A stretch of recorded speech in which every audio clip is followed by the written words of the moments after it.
पुढची बातमी येते नागपूरमधून। नागपूरमध्ये डिलिव्हरी बॉयने आपल्याच सहकाऱ्यांवर हल्ला केल्याची माहिती समोर येते। दोन डिलिव्हरी बॉय आहेत ज्यांनी आपल्याच सहकाऱ्यावर हल्ला केलेला आहे आणि त्याच्यामुळे नागपूरमधली ही गुन्हेगारी विश्वातली बातमी आपल्या समोर आली। जीवघेणा हल्ल्याचा प्रयत्न झालाय आणि या प्रकरणी हत्येच्या प्रयत्नाचा गुन्हा दाखल करत आरोपींना अटक करण्यात आली आहे। आमीन पठाण असं जखमीचं नाव आहे।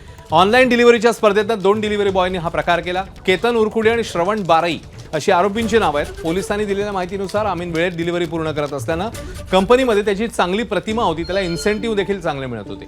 याच कारणावरून आरोपी नाराज होते। रविवारी सकाळी दोघांनी आमीनशी वाद घालून जीवे मारण्याची धमकी दिली होती। रात्री त्यांच्यावर हल्ला करण्यात आला।